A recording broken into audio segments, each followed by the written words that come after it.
Hello everybody, I am Shweta Shah. I am certified nutrition expert. आज हमारा topic है know your lungs. आज हम जानेंगे लंग्स के बारे में। लंग्स क्या होते हैं, कैसे होते हैं, उसके लक्षण क्या है, ये सारी बातें आज हम जानेंगे इस वीडियो में।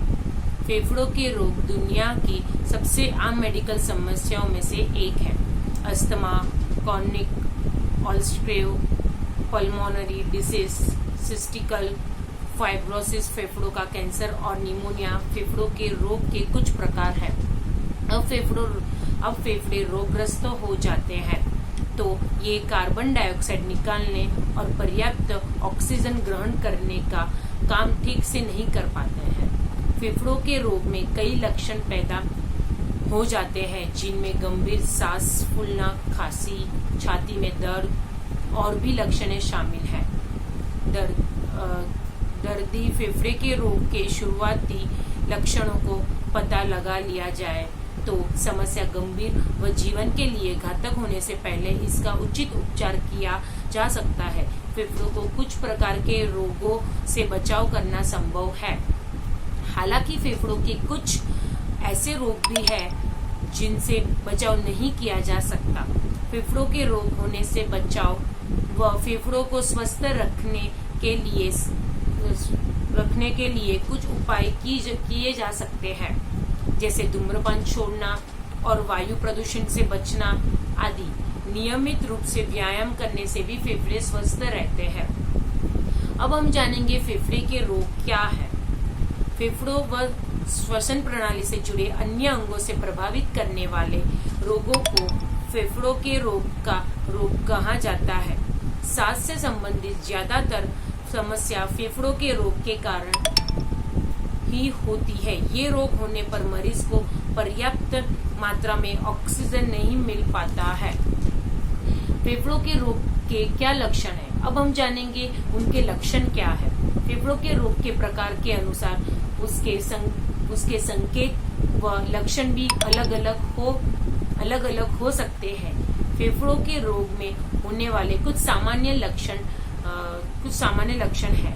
सांस लेने और छोड़ने पर दर्द व अन्य तकलीफ होना, बुखार और ठंड लगना, शरीर का लगातार वजन घटना जिसकी वजह ना पता हो, व्यायाम करने की क्षमता कम होना, बार बार साइनस इन्फेक्शन होना, सांस लेने में दिक्कत होना, सांस फूलना, लगातार खांसी हो तो सामान्य उपायों से ठीक ना हो। फेफड़ों का रोग क्यों होता है? पहला है अस्थमा। इसमें श्वसन मार्गों में गंभीर रूप से सूजन व जलन हो जाती है और कभी कभी इनमें गांठ भी हो जाती है, जिस कारण से गड़गड़ाहट जैसी आवाज आने लगती है और सांस फूलने लगती है। सीओपीडी फेफड़ों संबंधित यह एक ऐसा रोग है जिसमें मरीज की सांस छोड़ने की क्षमता ठीक से काम नहीं कर पाती। इस स्थिति के कारण मरीज सांस लेने में दिक्कत होने लगती है। लंबे समय से धूम्रपान करने के कारण पर यह रोग हो सकता है। क्रॉनिक ब्रोंकाइटिस यह सीओपीडी का एक रूप है जिससे मुख्य रूप से खांसी के साथ बलम आता है। यह रोग विशेष रूप से उन लोगों को होता है जो बहुत अधिक धूम्रपान करते हैं। तीव्र ब्रोंकाइटिस यह श्वसन मार्गों में अचानक से होने वाले एक संक्रमण होता है जो आमतौर पर उसे वायरस के कारण होता है। निमोनिया इस स्थिति में फेफड़ों की छोटी छोटी हवा की थैलियों में संक्रमण हो जाता है। यह संक्रमण आमतौर पर बैक्टीरिया के कारण होता है।